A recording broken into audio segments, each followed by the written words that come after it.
Psychology of the Stock Market, written by George Charles Selden, was originally released in 1912. The original text is now in the public domain. However, this audiobook is not in the public domain. It is produced by Wealth Books. Copyright 2024. Preface. This book is based on the belief that the movements of prices on the exchanges are dependent, to a very large degree, on the mental attitude of the investing and trading public. It is the result of years of study and experience as a fellow at Columbia University, a news writer, and a statistician on the editorial staff of the magazine of Wall Street. The book is intended chiefly as a practical help to that considerable part of the community that is interested, directly or indirectly, in the markets, but it is hoped that it may also have some scientific value as a preliminary discussion in a new field where opportunities for further research seem almost unlimited. G. C. Selden, New York, May 1912. Chapter 1. The Speculative Cycle. Most experienced professional traders in the stock market will readily admit that the minor fluctuations, amounting to perhaps $5 or $10 a share in the active speculative issues, are chiefly psychological. They result from varying attitudes of the public mind, or more strictly, from the mental attitudes of those who are interested in the market at the time. Such fluctuations may be, and often are, based on fundamental conditions, that is, on real changes in the dividend prospects of the stocks affected, or on variations in the earning power of the corporations represented, and again, they may not be. The broad movements of the market, covering periods of months or even years, are always the result of general financial conditions, but the smaller intermediate fluctuations represent changes in the state of the public mind, which may or may not coincide with changes in basic factors. To bring out clearly the degree to which psychology enters into the stock market problem from day to day, it is only necessary to reproduce a conversation between professional traders, such as may be heard almost any day in New Street or in the neighboring cafes. "Well, what do you know?" says one trader to the other. "I just covered my steal," is the reply. "Too much company. Everybody seems to be short." "Everybody I've seen thinks just as you do. Each one has covered himself because he thinks everybody else is short. But still, the market doesn't rally much. I don't believe there's much interest left, and if that's the case, we shall get another break." Yes, that's what they all say, and they've all sold short again because they think everybody else has covered. I believe there's just as much short interest now as there was before. It is evident that this series of inversions might be continued indefinitely. These alert mental acrobats are doing a succession of flip-flops, each one of which leads up logically to the next, without ever arriving at a final stopping place. The main point of their argument is that the state of mind of a man who is short of the market is radically different from the state of mind of one who is long. Their whole study in such a conversation is the mental attitude of those interested in the market. If a majority of the volatile class of in-and-out traders is long, many of them will hasten to sell on any sign of weakness, and a decline will result. If the majority are short, they will buy on any development of strength, and an advance may be expected. The psychological aspects of speculation may be considered from 2 points of view, both equally important. One question is, what effect do varying mental attitudes have toward the course of prices? How is the character? Is the market influenced by psychological conditions? A second consideration is, how does the mental attitude of the individual trader affect his chances of success? To what extent, and how can he overcome the obstacles placed in his path by his own hopes and fears, his timidities, and his obstinacies? These 2 points of view are so closely involved and intermingled that it is almost impossible to consider this one alone. It will be necessary to take up first the subject of speculative psychology as a whole and later to attempt to draw conclusions both as to its effects upon the market and its influence upon the fortunes of the individual trader. As a convenient starting point, it may be well to trace briefly the history of the typical speculative cycle, which runs its course over and over year after year with infinite slight variations but substantial similarity, on every stock exchange and in every speculative market of the world, and presumably will continue to do so as long as prices are fixed by the competition of buyers and sellers, and as long as human beings seek a profit and fear a loss. Beginning with a condition of dullness and inactivity, with small fluctuations and very slight public interest, prices begin to rise, at first almost imperceptibly. No special reason appears for the advance, and it is generally thought to be merely temporary due to small professional operations. There is, of course, some short interest in the market, mostly at this time of the character, sometimes called a sleeping short interest. An active speculative stock is never entirely free from shorts. As there is so little public speculation at this period in the cycle, there are but a few who are willing to sell out on such a small advance. Hence, prices are not met by any large volume of profit-taking. The smaller professionals take the short side for a turn, with the idea that trifling fluctuations are the best that can be hoped for at the moment and must be taken advantage of if any profits are to be secured. This class of selling brings prices back almost to their former dead level. Soon another unostentatious upward movement begins, carrying prices a trifle higher than the first. A few shrewd traders take the long side, but the public is still unmoved, and the sleeping short interest most of it originally put out at much higher figures still refuses to wake up. Gradually, prices harden further and finally advance somewhat sharply. A few of the more timid shorts cover, perhaps to save a part of their profits or to prevent their trades from running into a loss. The fact that a bull turn is coming now penetrates through another layer of intellectual density, and another wave of traders takes the long side. The public notes the advance and begins to think some further upturn is possible, but that there will be plenty of opportunities to buy on substantial reactions. Strangely enough, these reactions, except for those of the most trifling character, do not appear. Waiting buyers do not get a satisfactory chance to take hold. Prices begin to move up faster.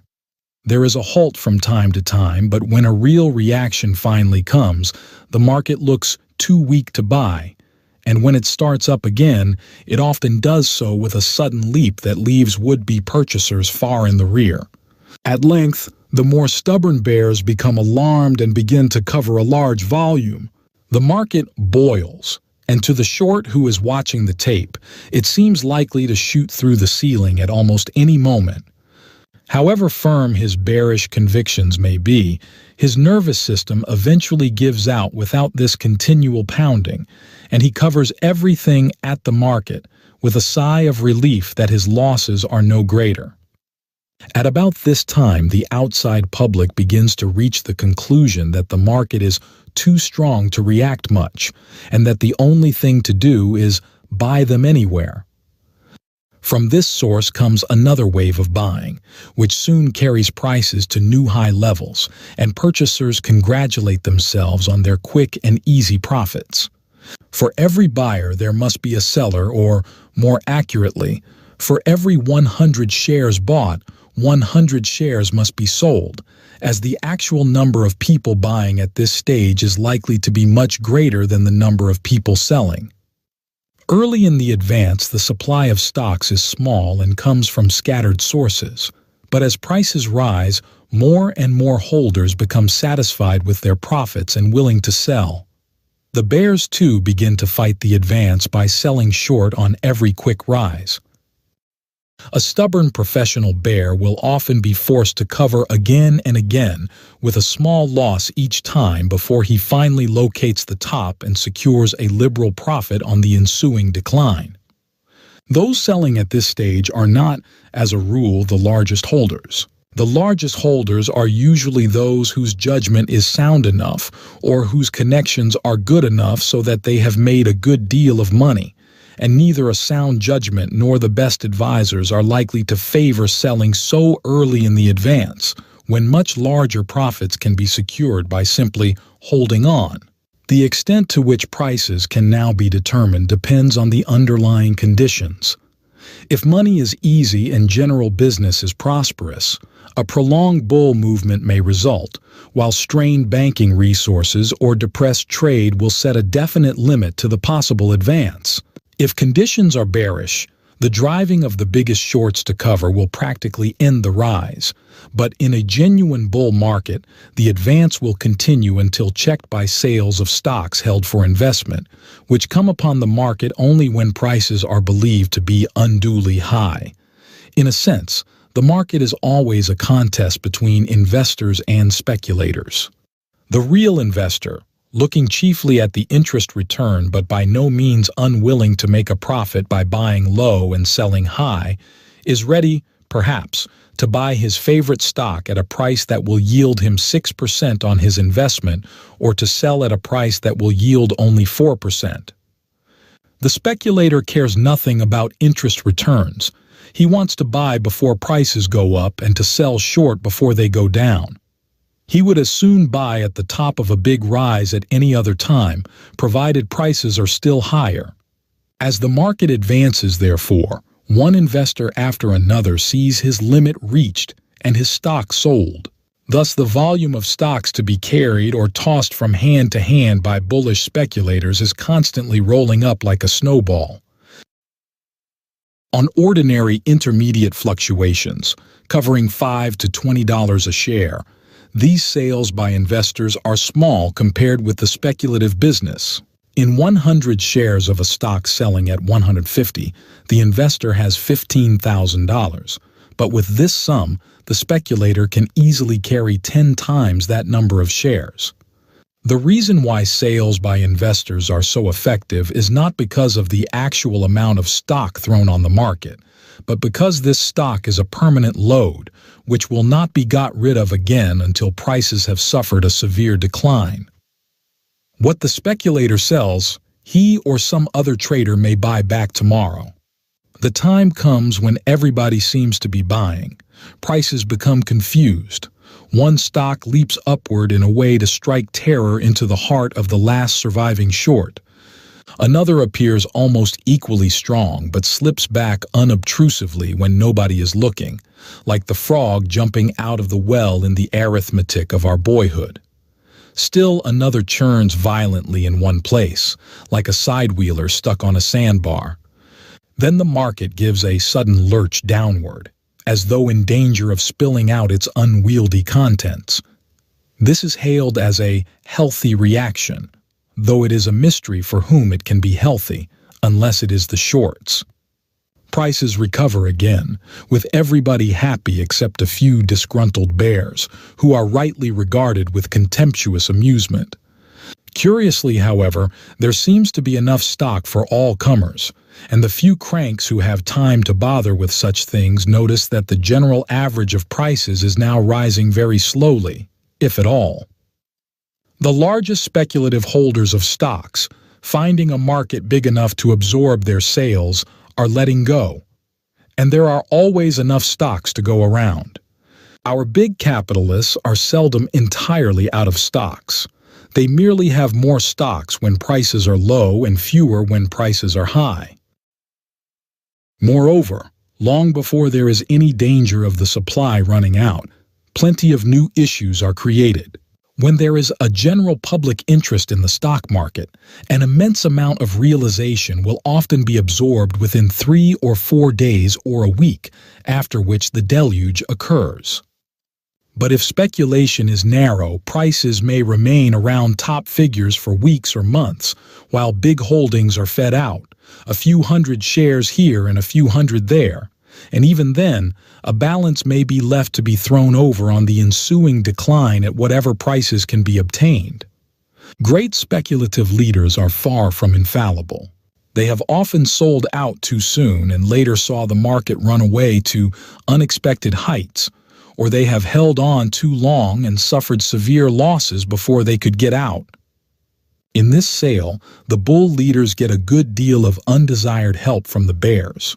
However cautious the bulls may be in concealing their sales, their machinations will be discovered by watchful professionals and shrewd chart students, and a considerable sprinkling of short sales will be put out within a few points of the top.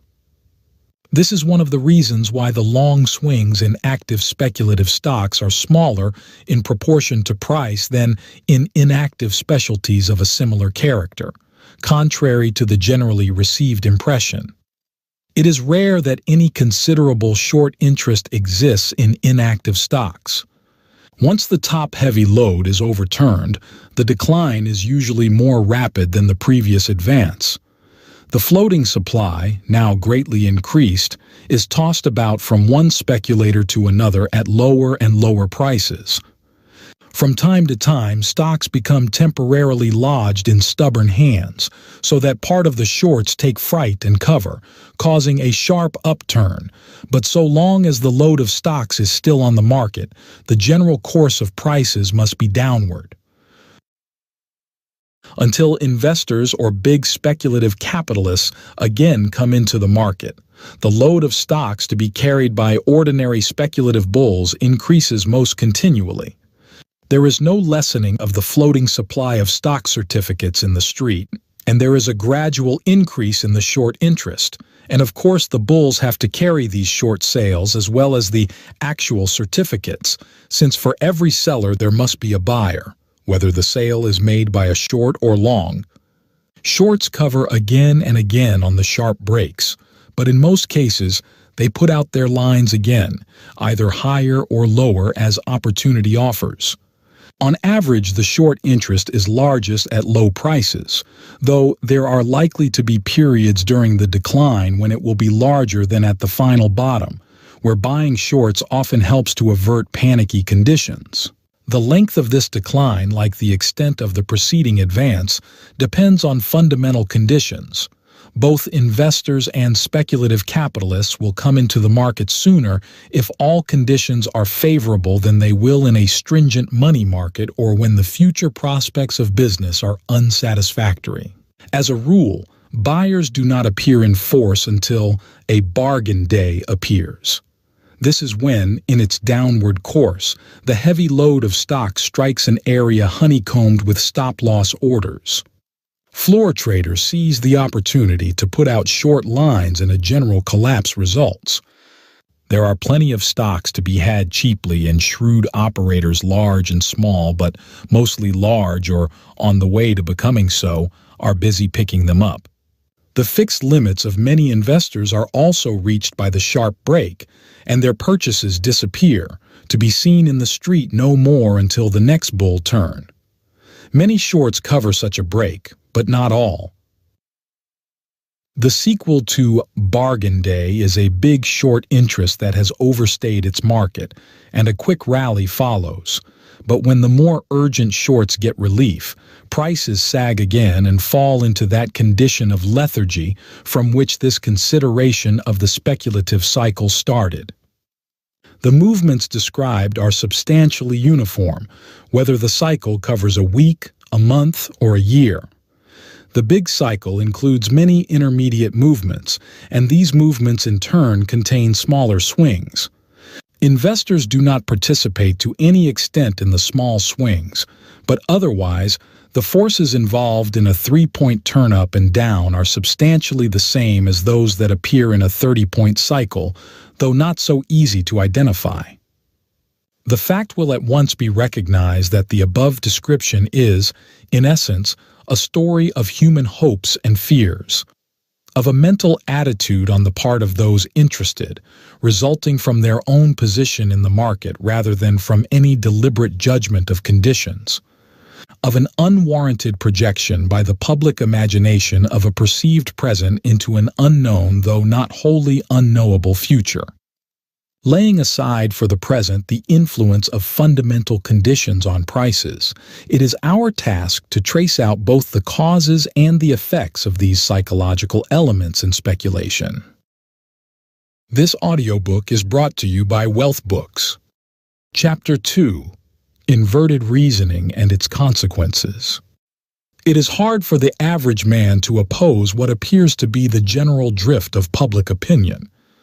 In the stock market, this is perhaps harder than elsewhere, for we all realize that the prices of stocks must, in the long run, be controlled by public opinion. The point we fail to remember is that public opinion in a speculative market is measured in dollars, not in population. One man controlling $1 million has double the weight of 500 men with $1,000 each. Dollars are the horsepower of the markets. The mere number of men does not signify. This is why the great body of opinion appears to be bullish at the top and bearish at the bottom. The multitude of small traders must be, as a plain necessity, long when prices are at the top and short or out of the market at the bottom. The very fact that they are long at the top shows that they have been supplied with stocks from some source. Again, the man with $1 million is a silent individual. The time when it was necessary for him to talk is past. His money now does the talking. But the 1,000 men who have $1,000 each are conversational, fluent, and verbose to the last degree, and among these smaller traders are the writers, the newspaper and news bureau men, and the manufacturers of gossip for brokerage houses. It will be observed that the above course of reasoning leads us to the conclusion that most of those who write and talk about the market are more likely to be wrong than right, at least so far as speculative fluctuations are concerned. This is not complimentary to the molders of public opinion, but most seasoned newspaper readers will agree that it is true. The press reflects, in a general way, the thoughts of the multitude. And in the stock market, the multitude is necessarily, as a logical deduction from the facts of the case, likely to be bullish at high prices and bearish at low prices. It has often been remarked that the average man is an optimist regarding his own enterprises and a pessimist regarding those of others. Certainly, this is true of the professional trader in stocks. As a result of the reasoning outlined above, he comes to expect that nearly everyone else will be wrong, but he is, as a rule, confident that his own analysis of the situation will prove correct.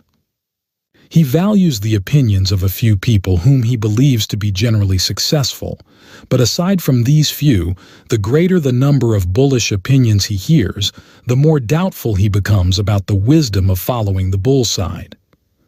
This apparent contrariness of the market, although easily understood when its causes are analyzed, breeds in professional traders a peculiar sort of skepticism that leads them to always distrust the obvious and to apply a kind of inverted reasoning to almost all stock market problems. Often, in the minds of traders who are not naturally logical, this inverted reasoning assumes the most erratic and grotesque forms, and it accounts for many apparently absurd fluctuations in prices, which are commonly charged for manipulation. For example, a trader starts with this assumption: the market has had a good advance. All the small traders are bullish. Somebody must have sold them the stock that they are carrying. Hence, the big capitalists are probably sold out or short and ready for a reaction or perhaps a bear market. Then if a strong item of bullish news comes out, let us say, that really makes an important change in the situation, he says, so this is what they have been bullying the market on. It has been discounted by the previous rise. Or he may say, they are putting out this bull news to sell stocks on. He proceeds to sell out any long stocks he may have, or perhaps to sell short. His reasoning may be correct, or it may not, but at any rate, his selling and that of others who reason in a similar way is likely to produce at least a temporary decline in the announcement of the good news. This decline looks absurd to the outsider, and he falls back on the old explanation, all manipulation. The same principle is often carried further. You will find professional traders reasoning that favorable figures in the steel industry, for example, have been concocted to enable insiders to sell their steel, or that gloomy reports are put in circulation to facilitate accumulation. Hence, they may act in direct opposition to the news and carry the market with them, for the time being. The less the trader knows about the fundamentals of the financial situation, the more likely he is to be led astray by the conclusions of this character.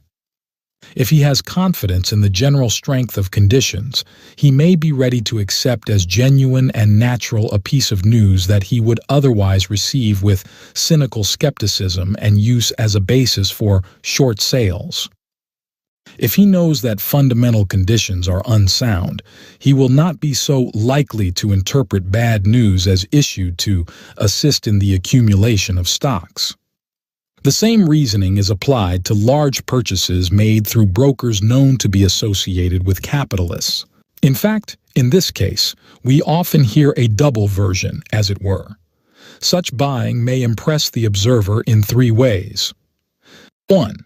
The rank outsider takes it at face value as bullish. 2. A more experienced trader may say, if they really wish to get the stocks, they would not buy through their own brokers but would endeavor to conceal their buying by scattering it among other houses. 3. A still more suspicious professional may turn to another mental somersault and say they are buying through their own brokers so as to throw us off the scent and make us think someone else is using their brokers as a blind. Through this double somersault, such a trader arrives at the same conclusion as the outsider. The reasoning of traders becomes even more complicated when large buying or selling is done openly by a big professional who is known to trade in and out for small profits.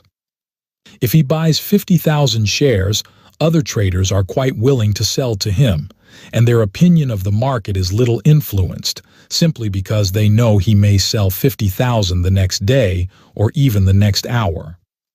For this reason, great capitalists sometimes buy or sell through such big professional traders in order to execute their orders easily and without arousing suspicion. Hence, the play of subtle intellect around big trading of this kind often becomes very elaborate. It is to be noticed that this inverted reasoning is useful chiefly at the top or bottom of a movement, when distribution or accumulation is taking place on a large scale. A market that repeatedly refuses to respond to good news after a considerable advance is likely to be full of stocks. Likewise, a market that will not go down on bad news is usually bare of stocks. Between the extremes will be found long stretches in which capitalists have very little cause to conceal their position. Having accumulated their lines as low as possible, they are then willing to be known as the leaders of the upward movement and have every reason to be perfectly open in their purchase. This condition continues until they are ready to sell. Likewise, having sold as much as they desire, they have no reason to conceal their position further, even though a subsequent decline may last for months or a year. It is during a long upward move that the lamb makes money because he accepts facts as facts, while the professional trader is often found fighting the advance and losing heavily because of his overdevelopment of cynicism and suspicion. The successful trader eventually learns when to invert his natural mental processes and when to leave them in their usual position. Often, he develops a sort of instinct that could scarcely be reduced to cold print. But in the hands of the tyro, this form of reasoning is exceedingly dangerous because it permits putting an alternate construction on any event. Bull news either 1 is significant of a rising trend of prices or 2 indicates that they are trying to make a market to sell on. Bad news may indicate either a genuinely bearish situation or a desire to accumulate stocks at low prices. The inexperienced operator is therefore left very much at sea. He is playing with the professional's edge tools and is likely to cut himself. Of what use is it for him to try to apply his reason to stock market conditions when every event may be doubly interpreted? Indeed, it is doubtful if the professional's distrust of the obvious is of much benefit to him in the long run. Most of us have met those deplorable mental wrecks, often found among the chair warmers in brokers' offices, whose thinking machinery seems to have become permanently demoralized as a result of continued acrobatics. They are always seeking an ulterior motive in everything. They credit or debit Morgan and Rockefeller with the smallest and meanest trickery and ascribe to them the most artful duplicity in matters that those high financiers wouldn't stop to notice. The continual reversal of the mental engine sometimes deranges its mechanism. Probably no better general rule can be laid down than the brief one: stick to common sense, maintain a balanced, receptive mind, and avoid abstruse deductions. A few further suggestions may, however, be offered. If you already have a position in the market, do not attempt to bolster your failing faith by resorting to intellectual subtleties in the interpretation of obvious facts. If you are long or short of the market, you are not an unprejudiced judge, and you will be greatly tempted to base such an interpretation on current events as will coincide with your preconceived opinion. It is hardly too much to say that this is the greatest obstacle to success. The least you can do is to avoid inverted reasoning in support of your own position. After a prolonged advance, do not call inverted reasoning to your aid in order to prove that prices are going still higher. Likewise, after a big break, do not let your bearish deductions become too complicated. Be suspicious of bull news at high prices and of bear news at low prices. Bear in mind that an item of news usually causes only a considerable movement in prices. If the movement takes place before the news comes out, as a result of rumors and expectations, then it is not likely to be repeated after the announcement is made. But if the movement of prices has not proceeded, then the news contributes to the general strength or weakness of the situation, and a movement of prices may follow. Chapter 3. They. If a man entirely unfamiliar with the stock market should spend several days around the exchange listening to the conversation of all sorts of traders and investors in order to pick up information about the causes of price movements, the probability is that the most pressing question in his mind at the end of that time would be, who are they? Everywhere he went, he would hear about them. In the customers' rooms of the fractional lot houses, he would find young men trading in 10 shares and arguing learnedly as to what they were to do next. Tape readers, experts, and tyros alike would tell him that they were accumulating steel or distributing reading. Floor traders and members of the exchange would whisper that they were told they were going to put the market up or down as the case might be. Even sedate investors might inform him that, although the situation was bearish, they would have to put the market temporarily higher in order to unload their stocks. This they theory of the market is quite as prevalent among successful traders as among beginners, probably more so. There may be room for argument as to why this is so, but as to the fact itself, there is no doubt. Whether they are a myth or a definite reality, many people are making money by studying the market from this point of view. If you were to go around Wall Street and ask various classes of traders who they are, you would get nearly as many different answers as the number of people interviewed. One would say, the House of Morgan. Another, Standard Oil and Associated Interests, which is pretty broad when you stop to think of it. Another, the big banking interests. Still another, professional traders on the floor.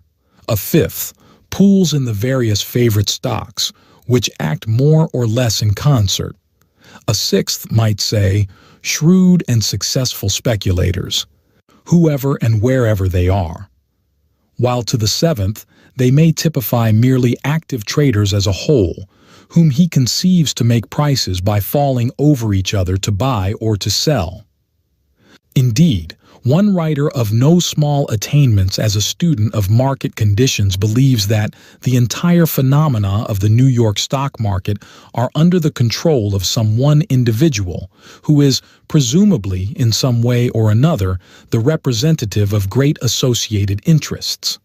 It seems obviously impossible to trace, tag, and identify any sort of permanent controlling power. The stock markets of the world move pretty much together in the broad cyclical swings, so that such a power would have to consist of a worldwide association of great financial interests controlling all of the principal security markets. The average observer will find it difficult to masticate and swallow this proposition. The effort to reduce the science of speculation and investment to an impossible definiteness or an ideal simplicity is, I believe, responsible for many failures. Arthur Sherburne Hardy, the diplomat, who was formerly a professor of mathematics and wrote books on quaternions and differential calculus, once remarked that the study of mathematics is a very poor mental discipline because it does not cultivate judgment. Given fixed and certain premises, your mathematician will follow them out to a correct conclusion, but in practical affairs, the whole difficulty lies in selecting your premises. So the market student with a mathematical turn of mind is always seeking a rule or a set of rules, a sure thing, as traders put it. He would not seek such rules for succeeding in the grocery business or the lumber business. He would, on the contrary, analyze each situation as it arose and act accordingly. The stock market presents itself to my mind as a purely practical proposition. Scientific methods may be applied to any line of business, from stocks to chickens, but this is a very different thing from trying to reduce the fluctuations of the stock market to a basis of mathematical certainty. In discussing the identity of them, therefore, we must be content to take obvious facts as we find them without attempting to spin fine theories. There are three senses in which this idea of them has some foundation in fact. First, they may be and often are roughly conceived of as the floor traders on the stock exchange who are directly concerned with making quotations, pools formed to control certain stocks, or individual manipulators. Floor traders exercise an important influence on the immediate movement of prices. Suppose, for example, they observe that the offerings of reading are very light. Declines do not induce liquidation and only small offerings of stock are met on advances. They begin to feel that, in the absence of unexpected catalysts, reading will not decline much. The natural thing for them to do is to begin reading on all soft spots. Whenever a few hundred shares are offered at a bargain, floor traders snap up the stock. As a result of this bailing out of the market, reading becomes scarcer still, and traders, being now long, become more bullish. They begin to mark up prices. This is not difficult since they are, for the time being, practically unanimous in their desire for higher prices. Suppose the market has 161 1/8 bids offered at 161 quarters. They find that only 100 shares are for sale at a quarter, and 200 are offered at 3/8. As to how much stock may be awaiting bids at half or higher, they cannot be sure but can generally make a shrewd guess. One or more traders take these offerings, of perhaps 500 shares, and make the market a 3-2 bid. The other floor traders are not willing to sell at this trifling profit, and a wait ensues to see whether any outside orders are being traded by the movement of the price, and if so, whether they are buying or selling orders. If a few buying orders come in, they are filled, perhaps at 5/8 and 3/4. If selling appears, the floor traders retire in good order, take the offerings at lower prices, and try them again the next day or perhaps the next hour. Eventually, by seizing every favorable opportunity, they engineer an upward move of perhaps 2 or 3 points without taking any more stock than they want. If such a movement attracts a following, it may easily run 10 points without any real change in the prospects of the rating road, though the prospects of the road may have had something to do with making the stock scarce before the movement started. On the other hand, if large offerings of stock are countered at the advance, the boomlet is ignominiously squelched, and the floor traders make trifling profits or losses. Pools are not as common as most outsiders believe. There are many difficulties and complications to be overcome before a pool can be formed, held together, and operated successfully, as we had ample opportunity to observe not long ago in the case of hoovering coal and iron. But if a definite pool exists in any stock, its operations are practically a reproduction, on a larger scale and under a binding agreement, of the methods employed by floor traders over a smaller range, and in a mere loose and voluntary association resulting from their common interests. And the individual manipulator is only a pool consisting of one person. Second, many conceive of them as an association of powerful capitalists who are running a campaign in all the important speculative stocks simultaneously. It is safe to say that no such permanent and united association exists, though it would be hard to prove such a statement. But there have been many times when a single great interest was practically in control of the market for a time, other interests being content to look on, to participate in a small way, or to await a favorable chance to take the other side.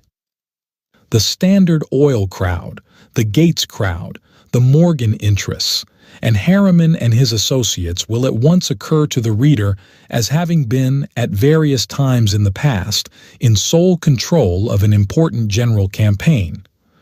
At present, the great interests are generally classified into three divisions: Morgan, Standard Oil, and Kuhn Loeb.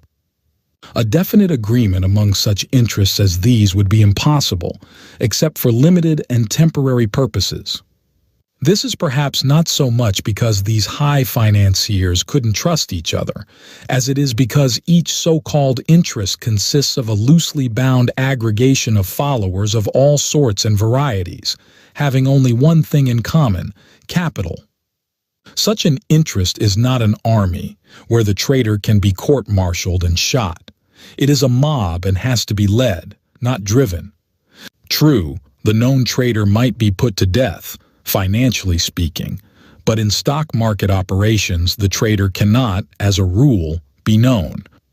Unless his operations are of unusual size, he can successfully cover his tracks. From this second point of view, they are not always active in the market. Great campaigns can only be undertaken with safety in periods when the future is, to a certain extent, assured. When the future is in doubt and various confusing elements enter the financial and political situation, leading financiers may be quite content to confine their stock market operations to individual deals and postpone the inauguration of a broad campaign until a more solid foundation exists for it. Third, they may be conceived simply as speculators and investors in general, all that miscellaneous and heterogeneous troop of persons scattered over the whole world, each of whom contributes his share to the fluctuations of prices on the stock exchange. In this sense, there is no doubt about their existence, and they are the court of last resort in the establishment of prices. To put it another way, these are the they who are the ultimate consumers of securities. It is to them that everybody else is planning, sooner or later, directly or indirectly, to sell his stocks. You can lead the horse to water, but you can't make him drink. You, I, or any other great millionaire can put up prices, but you can't make them buy the stocks from you unless they have the purchasing power and the purchasing disposition. So there is no doubt that here, at any rate, we have a conception of them that will stand analysis without exploding. In cases where a general campaign is being conducted, the they theory of values is of considerable help in the accumulation or distribution of stocks. In fact, In the late stages of a bull campaign, the argument most frequently heard is likely to be something as follows. Yes, prices are high, and I can't see that future prospects are especially bullish, but stocks are in strong hands and they will have to put them higher to make a market to sell in. Some investors make a point of dumping all their stocks as soon as this veteran warhorse of the news brigade is groomed and trotted out. Likewise, after a prolonged bear campaign, we hear that somebody is in trouble and that they are going to break the market until certain concentrated holdings are brought out. All this is very likely to be nothing but dust thrown in the eyes of that most gullible of all created beings, the haphazard speculator. When prices are so high in comparison with conditions that no sound reason can be advanced for why they should go higher, a certain number of people are still induced to buy because of what they are going to do. Or, at least if the public can no longer be induced to buy in any large volume, it is prevented from selling short for fear of what they may do. The close student of the technical condition of the market, by which is meant the character of the long and short interests from day to day, is pretty sure to base his operations to a considerable extent on what he thinks they will do next. He has them in mind, as described in the first classification above: floor traders, pools, and manipulators. He gets a good deal of help from this conception, crude as it may appear to be, no doubt, because it serves to distract his mind from current news and gossip, and to prevent him from being too greatly influenced by the momentary appearance of the market. When the market looks weakest, when the news is at its worst, when bearish prognostications are most general, is the time to buy, as every schoolboy knows. But if a man has in mind a picture of a flood of stocks pouring out from the 4 quarters of the globe with no buyers because of some desperately bad news that is just coming over the ticker, it is almost a mental impossibility for him to get up the courage to plunge in and buy. If, on the other hand, he conceives that they are just giving the market a final smash to facilitate covering a gigantic line of short stocks, he has time to buy. His view may be right or wrong, but at least he avoids buying at the top and selling at the bottom, and he has the nerve to buy a weak market and sell a strong one. The reason for the haziness of the they conception in the average trader's mind is that he is only concerned with them as they manifest themselves through the stock market. As to who they are, he feels a mild and detached curiosity, but as to their manifestations in the market, he is vitally and financially interested. It is on the latter point, therefore, that he concentrates his thoughts.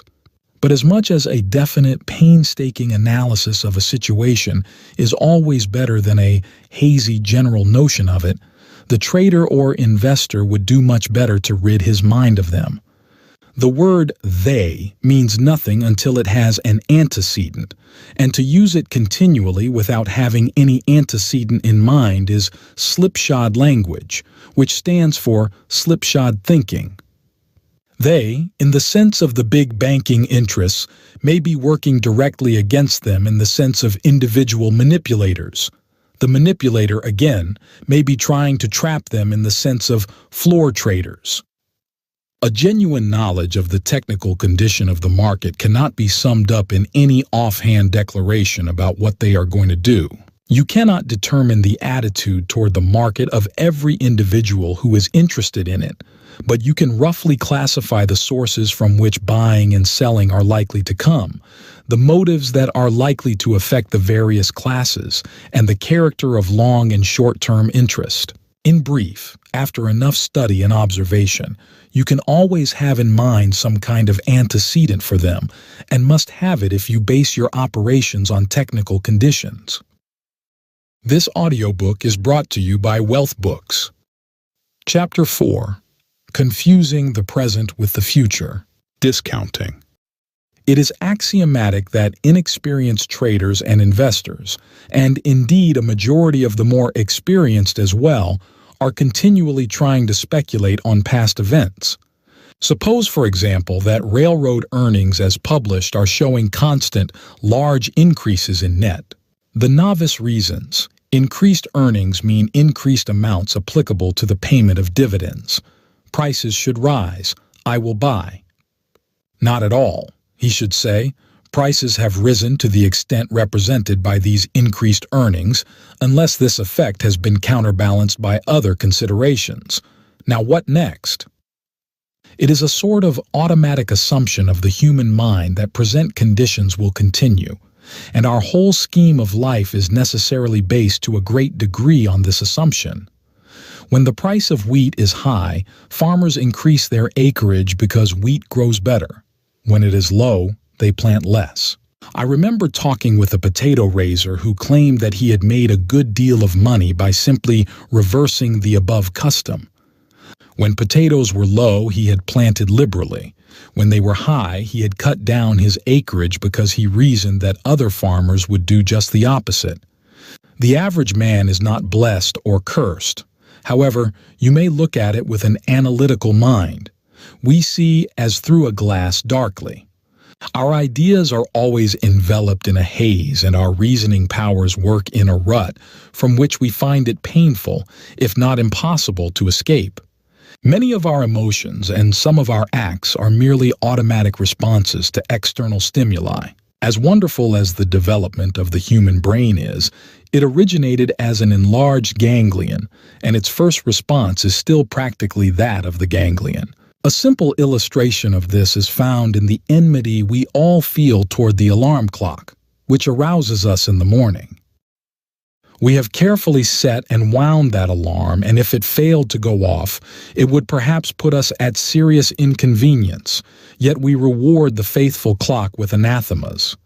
When a subway train is delayed, 9/10 of the people waiting on the platforms are anxiously craning their necks to see if it is coming, while many people on it who are in danger of missing an engagement are holding themselves tense, apparently in an effort to help the train along.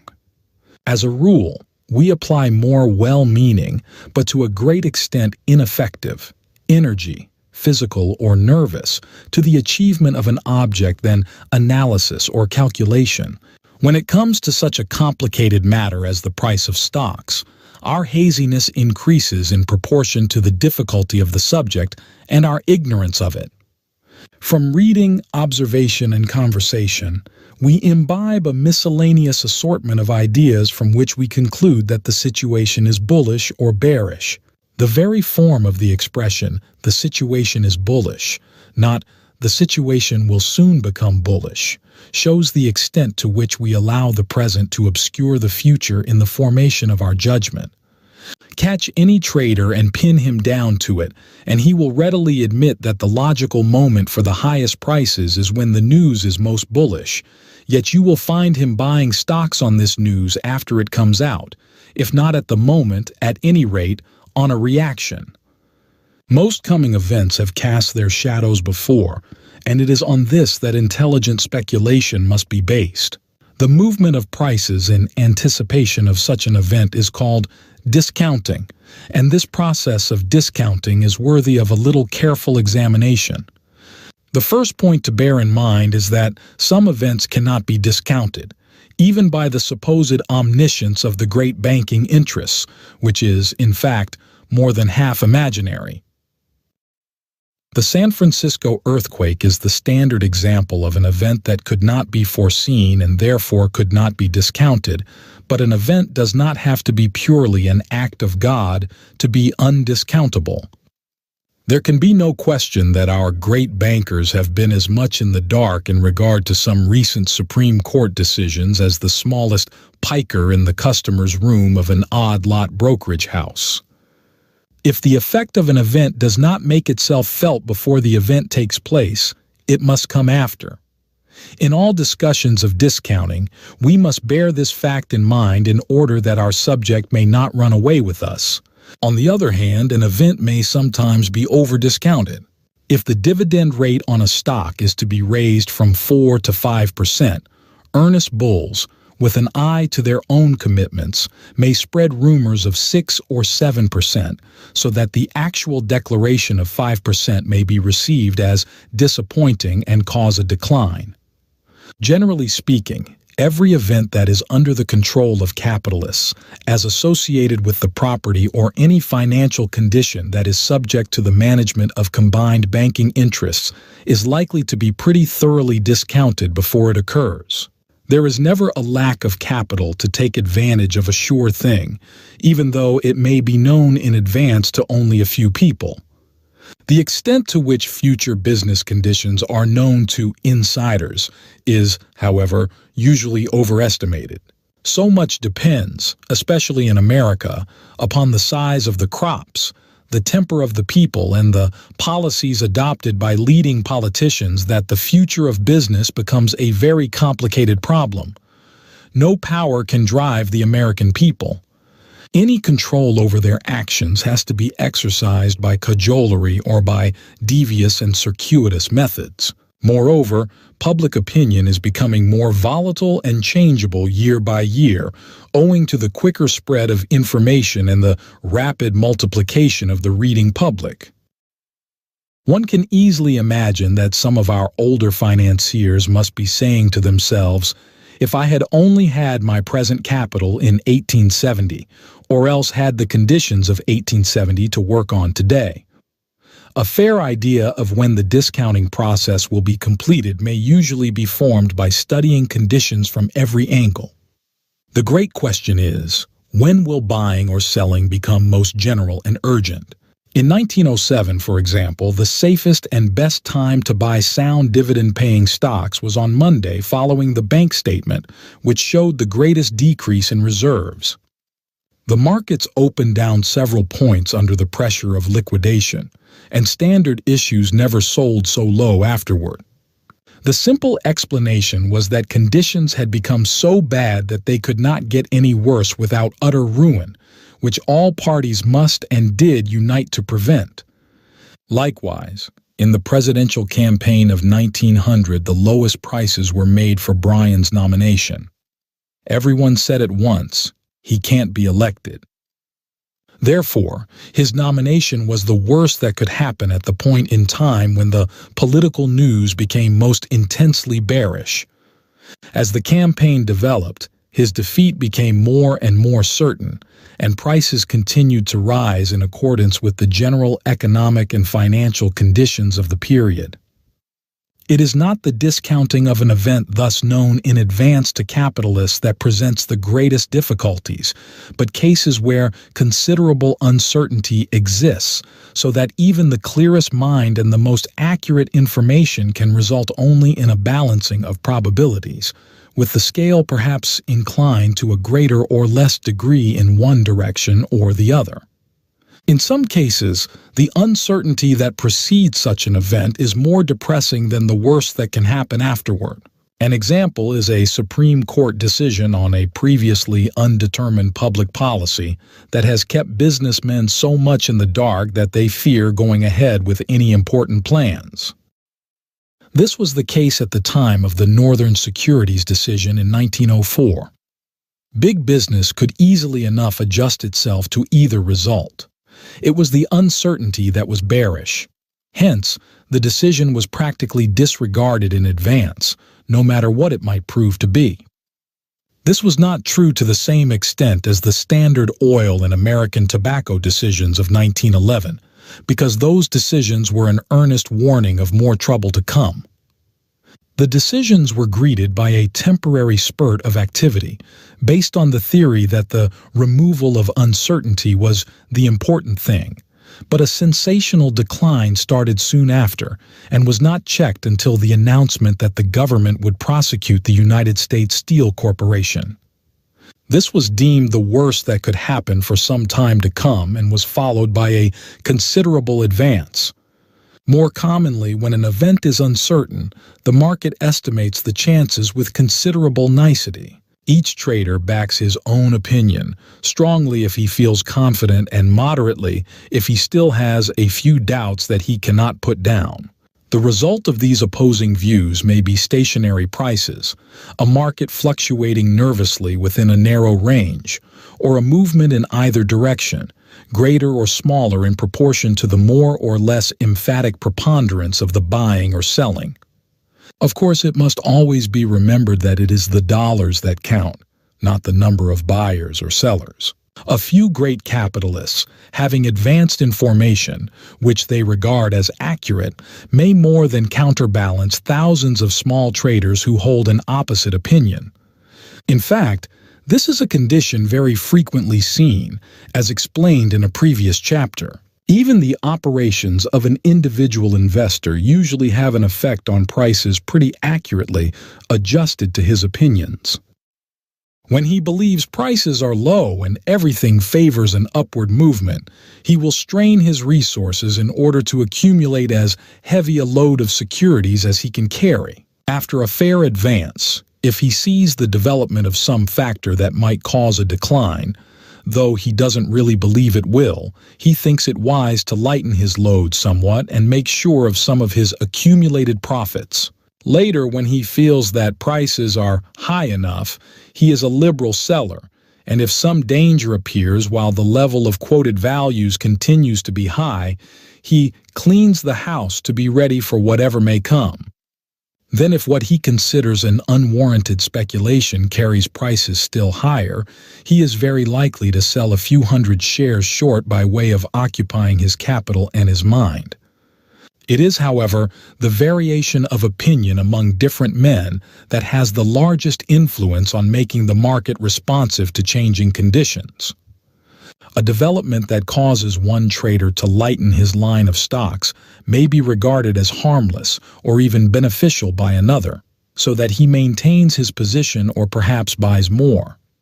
Out of a worldwide mixture of varying ideas, personalities, and information emerges the average level of prices, the true index number of investment conditions. The necessary result of the above line of reasoning is that not only probabilities, but even rather remote possibilities are reflected in the market.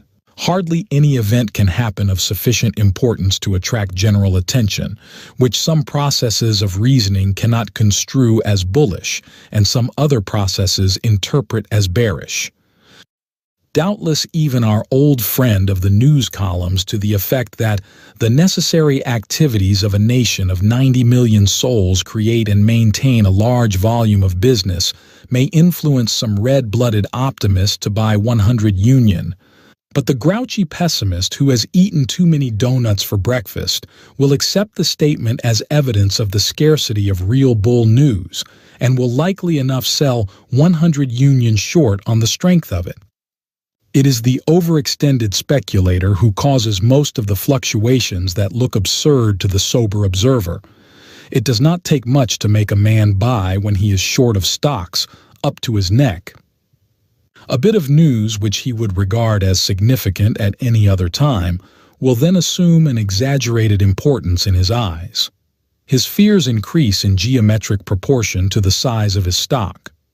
Likewise, the overloaded bull may begin to throw his stocks on some absurd story of a war between Honduras and Romania without even stopping to look up the geographical location of the countries involved. Fluctuations based on absurdities are always relatively small.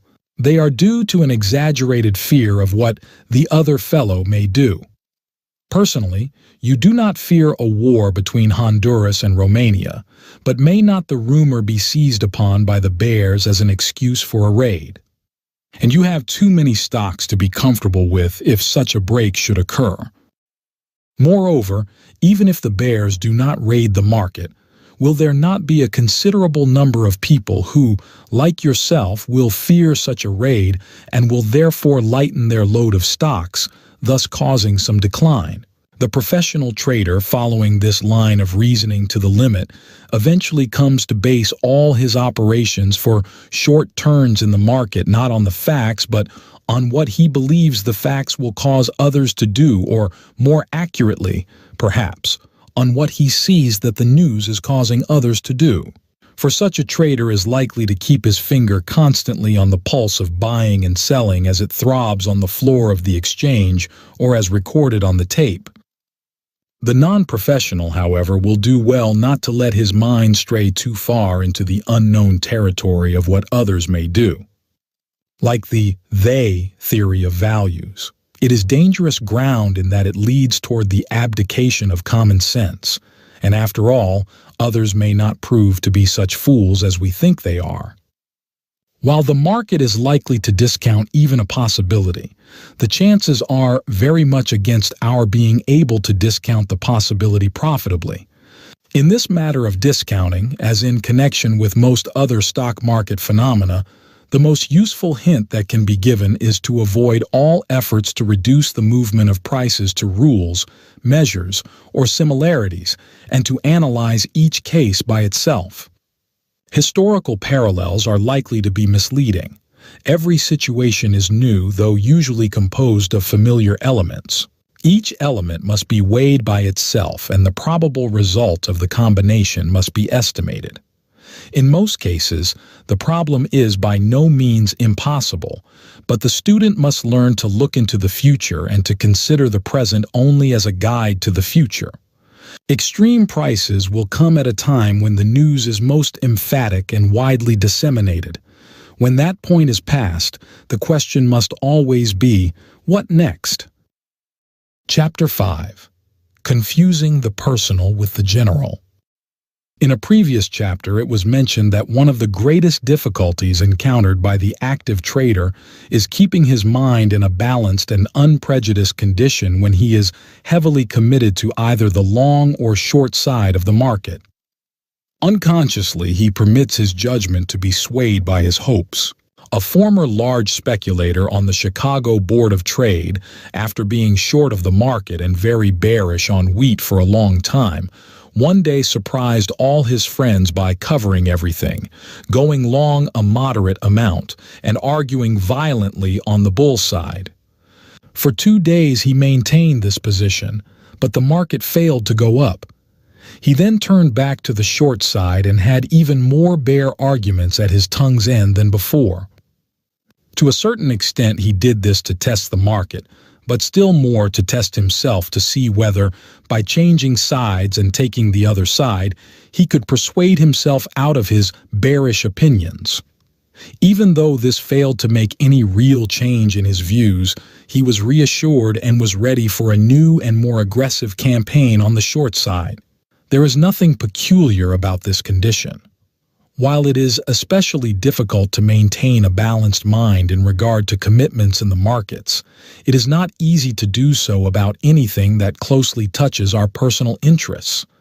As a rule, we can find plenty of reasons for doing what we very much want to do, and we are still more prolific with excuses for not doing what we don't want to do.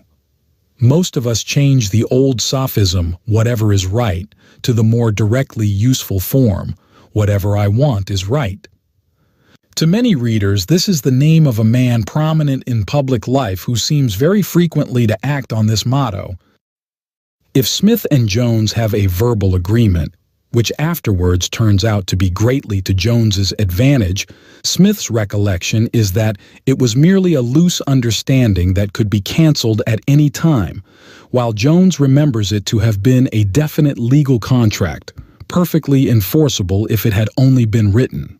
Talleyrand said that language was given to us for the purpose of concealing thought. Likewise, many seem to think that logic was given to us for the purpose of backing up our desires. Few people are so introspective as to be able to tell where this bias in favor of their own interest begins and where it leaves off.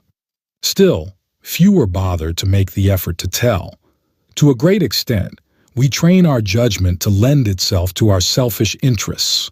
The question with us is not so much whether we have the facts of a situation correctly in mind as whether we can put it over.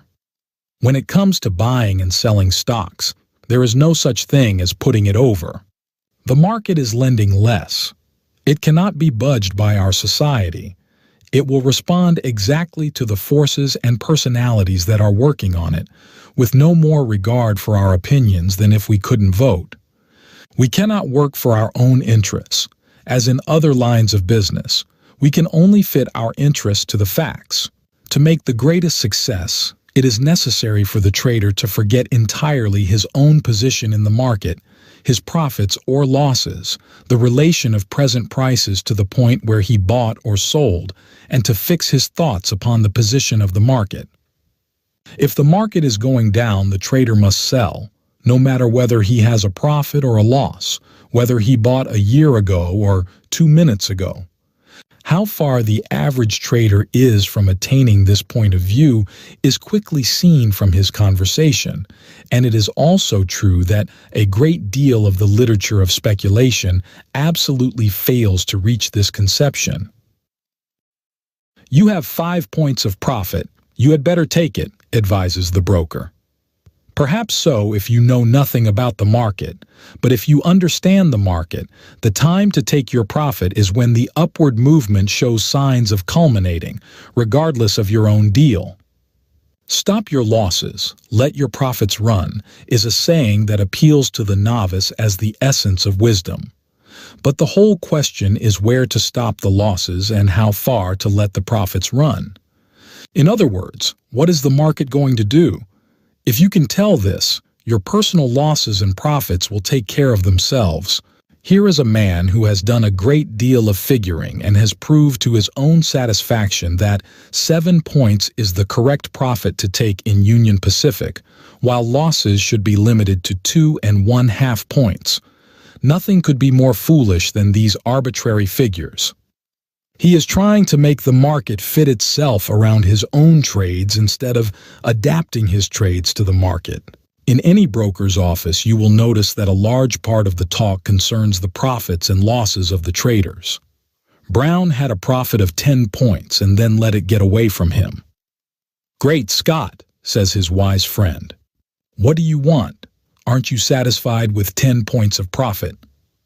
The reply should be, though it rarely is, "Certainly not, if I think the market is going higher."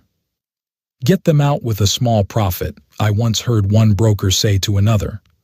"If you don't, they will hang on and take a loss. They never get enough profit to satisfy them." A good policy, probably, if neither the broker nor his customer had any real knowledge of the market, is mere nonsense for the trader who aims to be in the slightest degree scientific. The fact is that the more a trader allows his mind to dwell upon his own position in the market, the more likely it is that his judgment will become warped so that his mind is blind to those considerations that do not fall within his preconceived opinion. Until you try it, you have almost no idea of the extent to which you may be rendered unreasonable by the mere fact that you are committed to one side of the market. In the market, to be consistent is to be stubborn, someone has said, and it is true that the man of strong will and logical intellect is often less successful than the shallower and more volatile observer who is ready to whiffle about like the weathercock at any suspicion of a change in the wind. This is because the strong man has, in this instance, embarked upon an enterprise where he cannot use his natural force and de facto can employ only his faculties of observation and interpretation. Yet in the end, the man of character will be more permanently successful because he will eventually master his subject more thoroughly and attain a more judicial attitude. The more simple-minded, after once committing themselves to a position, are thereafter chiefly influenced and supported by the illusions of hope. They bought, probably as a result of some bullish development. If prices have advanced, they find that the market looks strong. A good deal of encouraging news comes out on the tickers, and they hope for large profits. After 5 points in their favor, they hope for 10, and after 10, they look for 15 or 20. On the other hand, if prices decline, they charge it for manipulation, bear raids, etc., and expect an early return. Much of the bear news appears to have been put out maliciously in order to cause prices to decline further. It is not until the decline begins to cause a painful encroachment upon their capital that they reach the point of saying, if they can depress prices like this in the face of a bullish situation, what is the use of fighting them? With a flood of short sales, they can put prices down as much as they like. or something of the sort. Such traders are suffering merely from youth, a lack of sound business sense, or both. They have a considerable period of study before them if they persist until they get permanently profitable results. Most of them, of course, do not persist. A much more intelligent class, many of whom are properly to be considered as investors, do not allow their position in the market to blind them so far as current news or statistical developments are concerned, but do permit themselves to become biased in regard to the most important factor of all the effects of a change in the price level. They bought stocks in the expectation of an improved situation. The improved situation comes and prices rise. Nothing serious in the way of bear news appears. On the contrary, bullish news continues to be plentiful. Under these conditions, they see no reason for selling. Yet there may be a most important reason for selling, namely, that prices have risen sufficiently to counterbalance the improved situation, and they would see and appreciate this fact if they were in the position of an uninterested observer. One of the principal reasons why investors in this class allow themselves to become confused as to the influence of the price level is because a bull market nearly always goes unreasonably high before it culminates. The investor has perhaps, in several previous instances, sold out at what he thought was a fair price level, only to see the public run away with the market to a point where his profits would have been doubled if he had held on.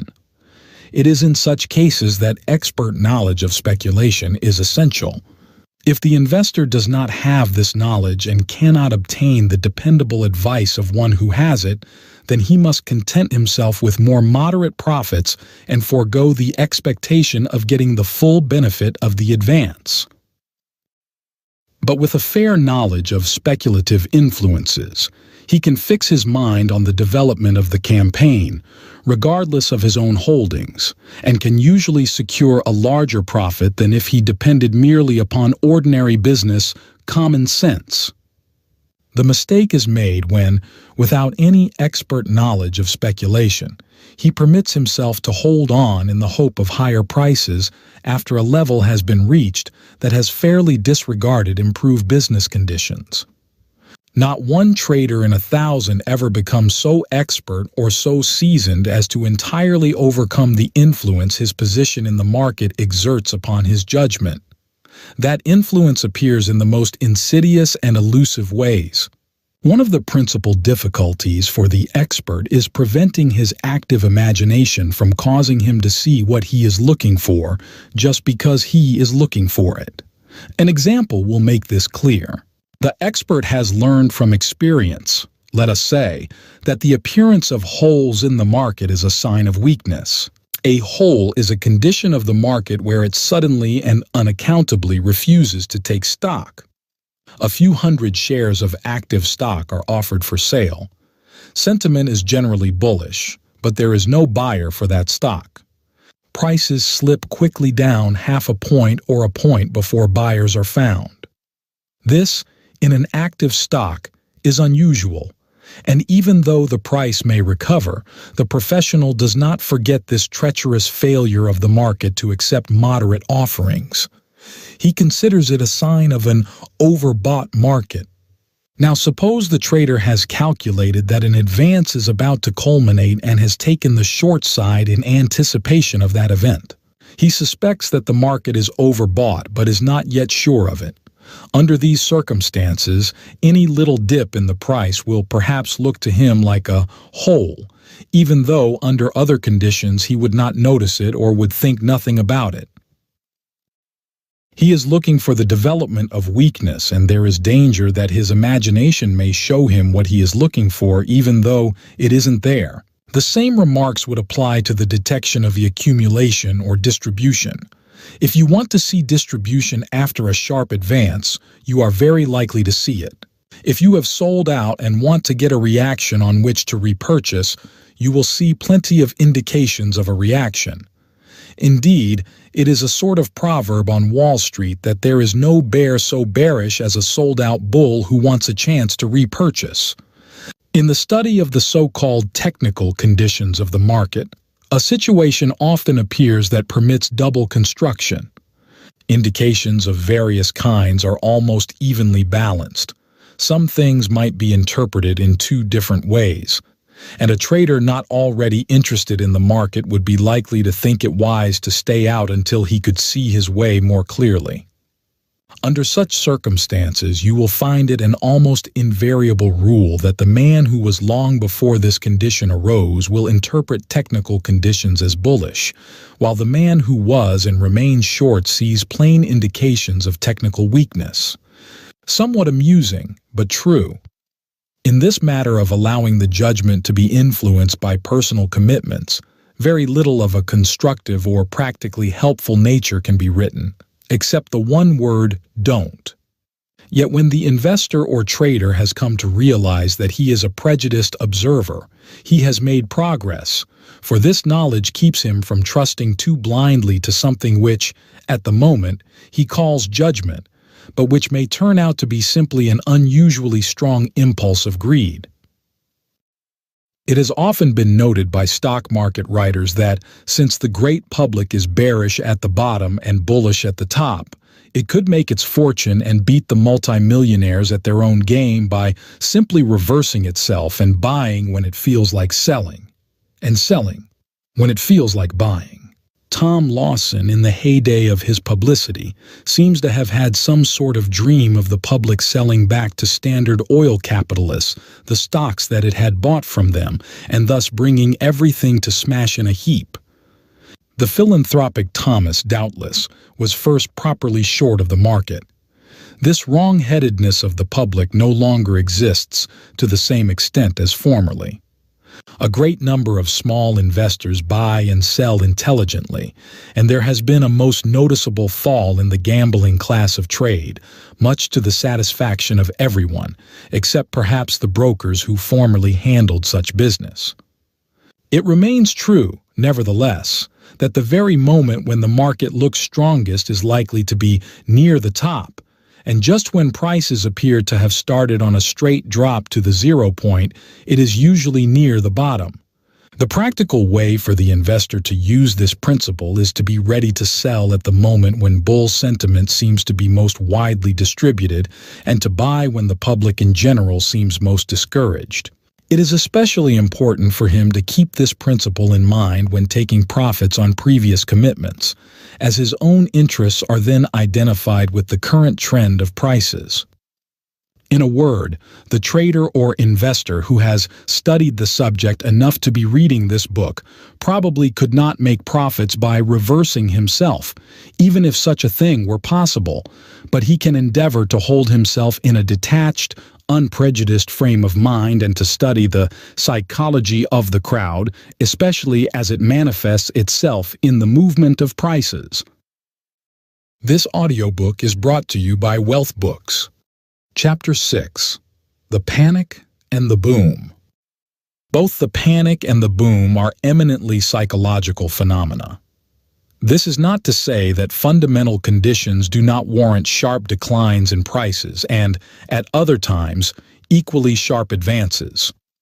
But panic, properly so called, represents a decline greater than is warranted by conditions, usually because of an excited state of the public mind, accompanied by exhaustion of resources, while the term boom is used to mean an excessive and largely speculative advance. There are some special features associated with the panic and the boom that are worthy of separate consideration. It is really astonishing what the fear of a possible panic has on the minds of many investors. The memory of the events of 1907 has undoubtedly operated greatly to lessen the volume of speculative trade from that time to the present. Panics of equal severity have occurred only a few times in the entire history of the country, and the possibility of such an outbreak in any one month is smaller than the chance of loss on the average investment through the failure of the company. Yet the specter of such a panic rises in the minds of the inexperienced whenever they think of buying stocks. Yes, the investor may say, reading seems to be in a very strong position, but look where it sold in 1907 at $70 a share. It is sometimes assumed that the low prices in a panic are due to a sudden spasm of fear, which comes quickly and passes away quickly. This is not the case. In a way, the operation of the element of fear begins when prices are near the top. Some cautious investors begin to fear that the boom is being overdone and that a disastrous decline must follow the excessive speculation for the rise. They sell under the influence of this feeling. During the ensuing decline, which may run for years, more and more people begin to feel uneasy over business or financial conditions, and they liquidate their holdings. This caution or fearfulness gradually spreads, increasing and decreasing in waves but growing a little greater with each successive swell. The panic is not a sudden development but is the result of long-accumulated causes. The actual bottom prices of the panic are more likely to result from necessity than from fear. Those investors who could be frightened out of their holdings are likely to give up before the bottom is reached. The lowest prices are usually made through sales for those whose immediate resources are exhausted. Most of them are taken by surprise and could raise the money necessary to carry their stocks if they had a little time. But in the stock market, time is the essence of the contract and is the very thing that they cannot have. The great cause of loss in times of panic is the failure of the investor to keep enough of his capital in liquid form. He becomes tied up in various undertakings so that he cannot realize it quickly. He may have abundant property, but no ready money. This condition, in turn, results from trying to do too much greed, haste, excessive ambition, and an oversupply of easy confidence as to the future. It is noticeable in panic times that a period arrives when nearly everyone thinks that stocks are low enough, yet prices continue downward to a still lower level. The result is that many investors, after thinking that they have loaded up near the bottom, find that it was a false bottom and are finally forced to throw over their holdings on a further decline. This is due to the fact mentioned above that the final low prices are the result of necessities, not opinions. In 1907, for example, everyone with good sense knew perfectly well that stocks were selling below their value. The trouble was that investors could not get hold of the money with which to buy. The moral is that low prices after a prolonged bear period are not in themselves a sufficient reason for buying stocks. The key to the situation lies in the accumulation of liquid capital, which is most quickly evidenced by a rapid recovery of the excess of deposits over loans in the New York clearinghouse banks, excluding the trust companies, in which loans are more varied. This subject, however, takes us outside our present field. It is to a great extent because the last part of the decline in panic has been caused not by public opinion or even by public fear, but by necessity, arising from the absolute exhaustion of available funds, that the first part of the ensuing recovery takes place without any apparent reason. Traders say, the panic is over, but stocks cannot go up much under such bearish conditions as now exist. Yet stocks can and do go up because they are merely regaining the natural level from which they were depressed by bankrupt sales, as we would say in discussing dry goods. Perhaps the word fear has been overworked in the discussion of stock market psychology.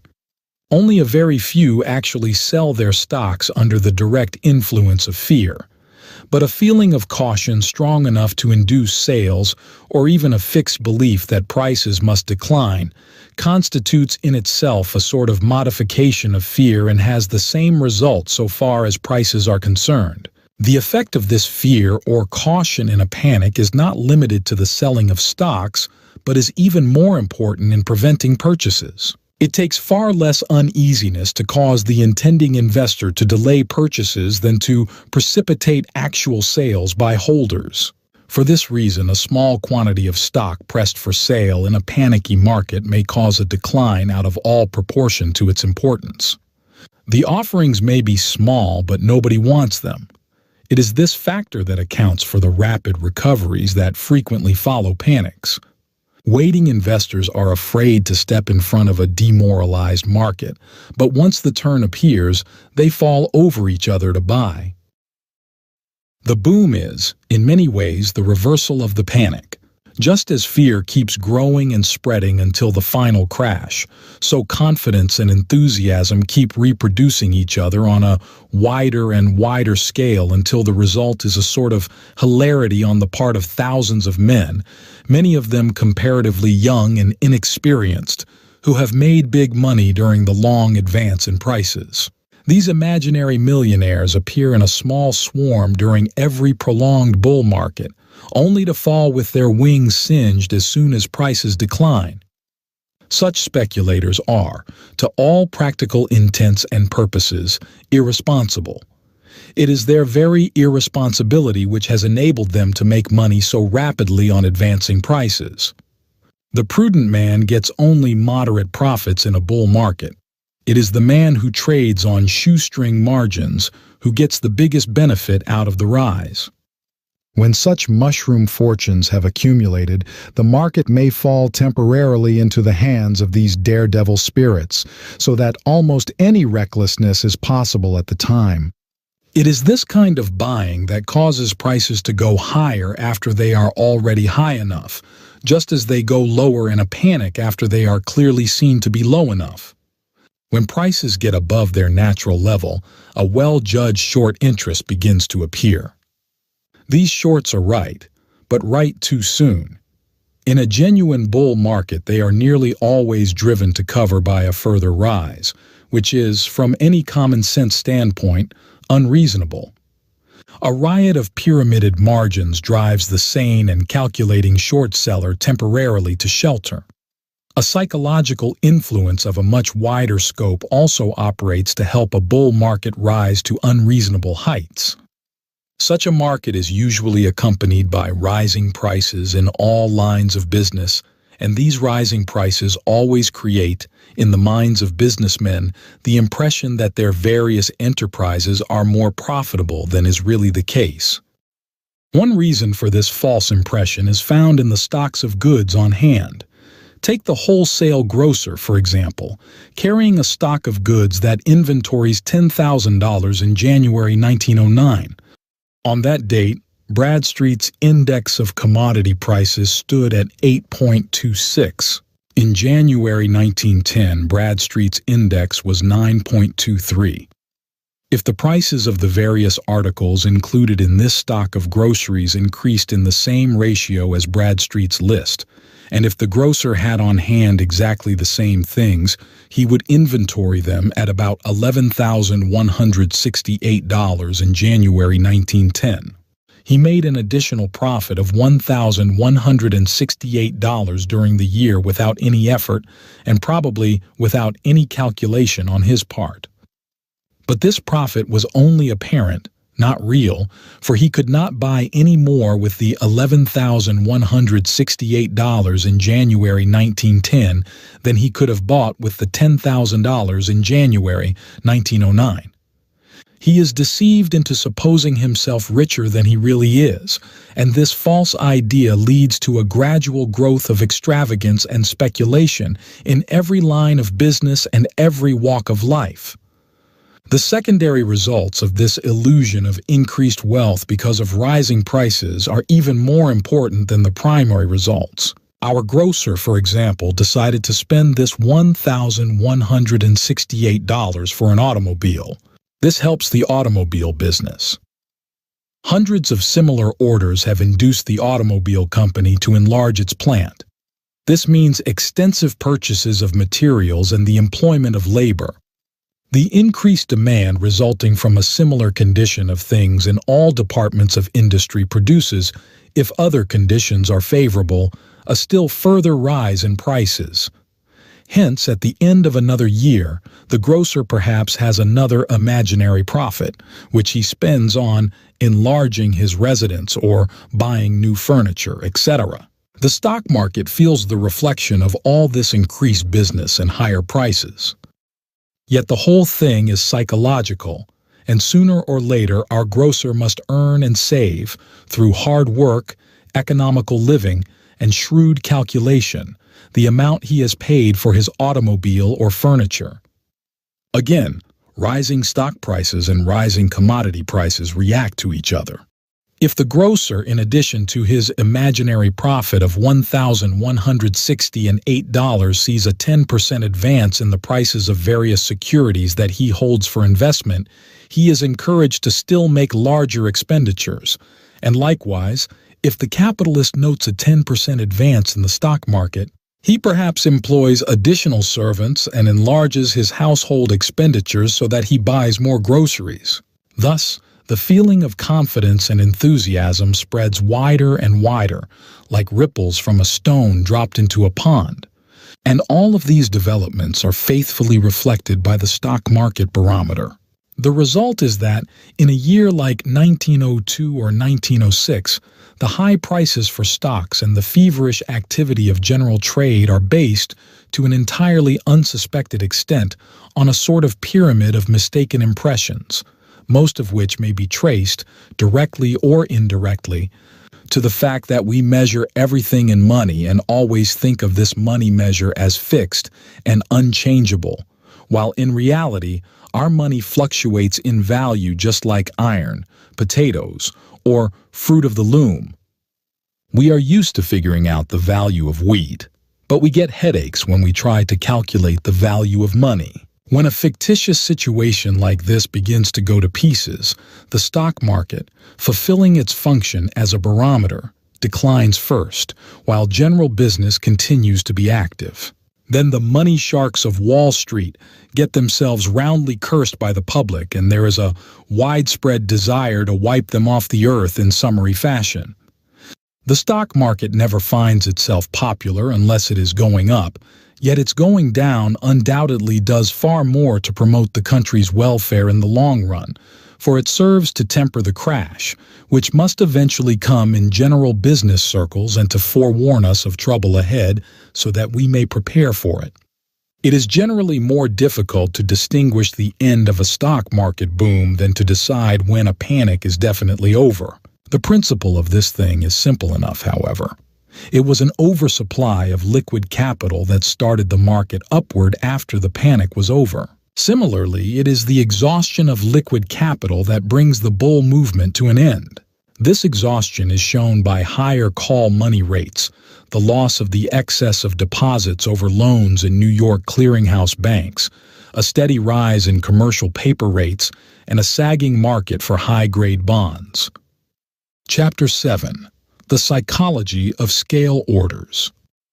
The observer of market conditions soon comes to know that there are two general classes of minds whose operations are reflected in prices. These classes might be named impulsive and phlegmatic. The impulsive operator says, for example, conditions, both fundamental and technical, warrant higher prices. Stocks are a purchase. Having formed this conclusion, he proceeds to buy. He does not try or expect to buy at the bottom. On the contrary, he is perfectly willing to buy at the top so far, provided he sees prospects for further advance. When he concludes that conditions have turned bearish or that the advance in prices has discounted previous conditions, he sells out. The phlegmatic type of investor, on the other hand, can hardly ever be persuaded to buy in advance. He reasons, prices frequently move several points against conditions, or at least against what the conditions seem to me to be. The sensible thing for me to do is to take advantage of these contrary movements. Hence, when he believes stocks should be bought, he places an order to buy on a scale.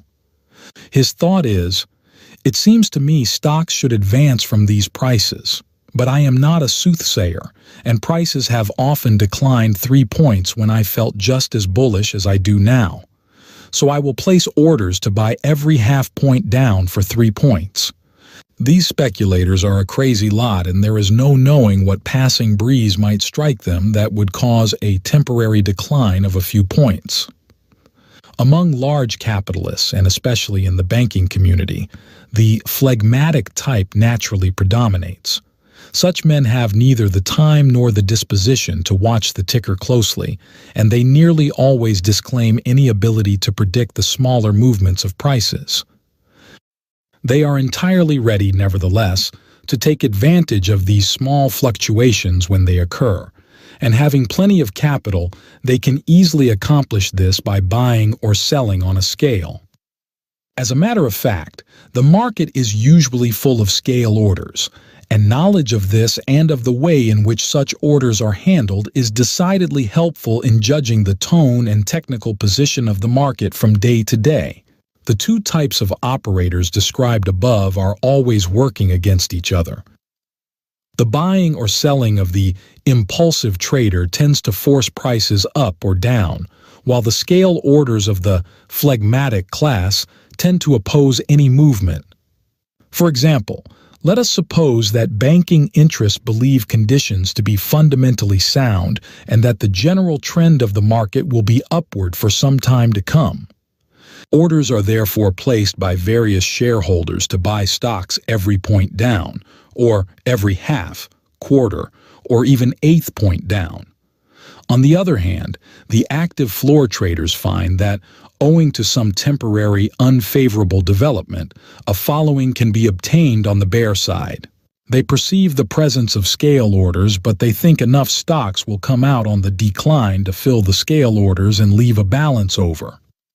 To put it another way, the floating supply of stocks has become, at the moment, larger than can comfortably be tossed about from hand to hand by the in and out class of traders.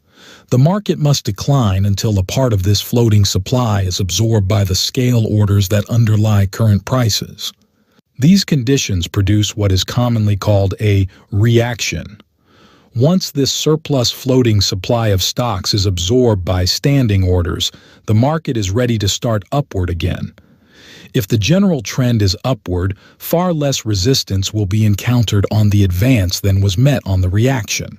Hence, prices will rise to a new high level.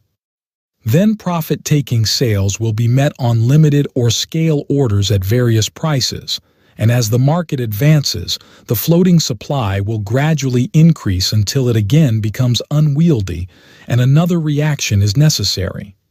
Eventually a level is reached, or some change in conditions appears, which causes these scale buying orders to be partially or entirely withdrawn and selling orders to be substituted on a scale up. The bull market will not go much further after this change takes place. It has now become easier to produce declines than advances. The situation is the reverse of that described above, and a bear market follows. Commonly, there is a considerable period around top prices when scale buying orders are still found on decline, but profit-taking sales are also met on advances, so that the market keeps fluctuating within comparatively narrow limits for a month or more. In fact, it is likely to be kept at this level so long as public buying continues to exceed public selling. This is sometimes called distribution. A similar period of accumulation often occurs after a bear market has run its course and before any important advance appears. A close watch of transactions or a study of continuous quotations as published in certain newspapers often enables the experienced trader to discover when the most important of these scale orders are withdrawn or reversed. A bull market that is full of scale buying orders encounters support, so-called on declines. Bears are timid about driving down prices because they are continually losing their stocks. They say that very little stock comes out on decline, hence there is a certain appearance of caution in the way the market goes down, and the activity of trade shows, in a broad way, a falling off at lower prices. On the advances, however, a following is obtained and activity increases. Toward the end of the bull market, a change is noticeable. Prices go down easily and on larger transactions, while advances are sluggish and opposition is met at higher levels where profit-taking orders have been placed. The very day when scale-buying orders in a stock are withdrawn can oftentimes be distinguished. In a bear market, pressure appears in place of support. The scale orders are mostly to sell as the market rises. Only a small following of purchasers is obtainable on advances. Hence, the activity of business, in a general sense, falls off as prices go up. The end of the bear market is marked by the reappearance of support and the removal of pressure, so that prices rebound quickly and sharply from declines. The common assumption is that this support or pressure is supplied by manipulators, but it is quite as likely to result from the scale operations of hundreds of different people whose mental makeup prevents them from buying or selling in an impulsive way. This audiobook is brought to you by Wealth Books. Chapter 8. The Mental Attitude of the Individual. In previous chapters, we have seen that many, if not most, of the eccentricities of speculative markets, commonly charged with manipulation, are in fact due to the peculiar psychological conditions that surround such markets. Especially these erratic fluctuations are the result of the efforts of traders to operate, not on the basis of facts nor on their own judgment as to the effect of facts on prices, but on what they believe will be the probable effect of facts or rumors on the minds of other traders. This mental attitude opens up a broad field of conjecture that is not limited by any definite boundaries of fact or common sense. Yet it would be foolish to assert that assuming a position in the market based on what others will do is the wrong attitude.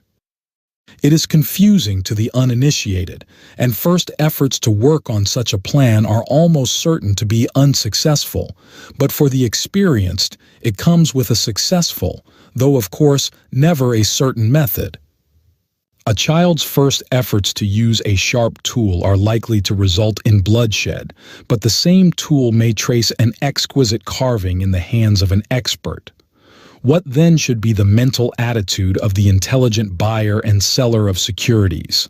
The long-pull investor, buying outright for cash and holding for a liberal profit, need only consider this matter enough to guard against becoming confounded by the vagaries of public sentiment or by his own inverted reasoning processes. He will get the best results by keeping his eye on two things: facts and prices. The current rate of interest, the earning power of the corporations whose stocks he buys, the development of political conditions as affecting invested capital, and the relation of current prices to the situation as shown by these three factors constitute the most important food for his mind to work upon. When he finds himself wandering off into a consideration of what they will do next, or what effects such and such events may have on the sentiment of speculators, he cannot do better than to bring himself up with a short turn and sternly bid himself back to common sense. For the more active trader, the situation is different. He need not be entirely unregardful of values or fundamental conditions, but his prime object is to go with the tide. That means basing his operations to a great extent on what others will think and do. His own mental aptitude, then, is the most important part of his equipment for success. First, the trader must be a reasoning optimist. A more horrible fate can scarcely be imagined than the shallow pessimism of many market habits, whose minds, incapable of grasping the larger forces beneath the movements of prices, take refuge in a cynical disbelief in pretty much everything that makes life worth living. Owing to the nature of the business, however, this optimism must be of a somewhat different character from that which brings success in other lines. As a general thing, optimism includes the persistent nourishing of hope, aggressive confidence, the certainty that you are right, and a firm determination to accomplish your end. But you cannot make the stock market move your way by believing that it will do so. Here is one case, at any rate, where new thought methods cannot be directly applied. In the market, you are nothing but a chip on the tide of events. Optimism then must consist of believing not that the tide will continually flow your way, but that you will succeed in floating with the tide. Your optimism must be, in a sense, of intellect, not of will. Optimism based on determination would, in this case, amount to stubbornness. Another quality that makes for success in nearly every line of business is enthusiasm. For this, you have absolutely no use in the stock market. The moment you permit yourself to become enthusiastic, you subordinate your reasoning powers to your beliefs or desires. Enthusiasm helps you influence other men's minds, but in the market, you do not desire to do this, unless you happen to be a big bull leader. You wish to keep your mind as clear, cool, and unruffled as the surface of a mountain lake on a calm day. Any emotion, enthusiasm, fear, anger, or depression will only cloud the intellect. Doubtless, it would be axiomatic to warn the trader against stubbornness. It cannot be assumed that any operator would consciously permit himself to become stubborn. The trouble arises in drawing the line between, on the one hand, persistence, consistence, and pursuit of a definite plan until conditions change, and on the other, stubborn adherence to a course of action that subsequent events have proved to be erroneous. A day in the country, with the market forgotten, or if necessary, forcibly ejected from thoughts, will often enable the trader to return with a clear mind so that he can then intelligently convict or acquit himself of the vice of stubbornness. Sometimes it may be necessary to close all commitments and remain out of the market for a few days. One of the most common errors might be described as getting a notion. This is due to the failure or inability of the trader to take a broad view of the entire situation. Some particular point in the complex conditions that usually control prices appeals to him strongly and impresses him as certain to have an effect on the market. He acts on this single idea. The idea may be all right, but other counterbalancing factors may prevent it from having its natural effect. You encounter these notions every day in the street. You meet a highly conservative individual and ask him what he thinks of the situation. "I am alarmed at the rapid spread of radical sentiment," he replies. How can we expect capital to branch out into new enterprises when the profits may be swept away at any moment by socialistic legislation? You say mildly that the crops are good, the banking situation is sound, business is active, etc. But all this leaves no impression on him. He has sold all his stocks and has his money in the banks. He is also short on a considerable line, but he doesn't tell you this. He will not buy again until the public becomes sane. The next man you talk with says, "We cannot have much decline with the present good crop prospect. Crops lie at the basis of everything. With $9 billion of new wealth coming out of the ground and flowing into the channels of trade, we are bound to have prosperous conditions for some time to come." You speak of radicalism, adverse legislation, high costs of living, etc., but he thinks these are relatively unimportant compared with those $9 billion of new wealth. Of course, he is full of stocks. "To make the worse appear, the better reason," said Mr. Socrates some time ago. It is too bad we can't have Socrates' comments on Wall Street. The Socratic method applied to the average speculator would produce amusing results. Beware of saying, "This is the most important factor in the situation," unless the action of the market shows that others agree with you. Every human mind has its own peculiarities, so presumably yours has, though you can't see them plainly. But the stock market is the meeting of many minds, having every imaginable peculiarity. However important some single factor in the situation may appear to you, it is not going to control the movement of prices regardless of everything else. An exaggerated example of getting a notion is seen in the so-called hunch. This term appears to mean when it means anything, a sort of sudden welling up of instinct so strong as to induce the trader to follow it regardless of reason. In many cases, the hunch is nothing more than a strong impulse. Almost any businessman will say at times, "I have a feeling that we ought not to do this," or "somehow I don't like that proposition," without being able to clearly explain the grounds for his opposition. Likewise, the hunch of a man who has watched the stock market for half a lifetime may not be without value. In such a case, it doubtless represents an accumulation of small indications, each so trifling or so evasive that the trader cannot clearly marshal and review them even in his own mind. Only the experienced trader is entitled to a hunch.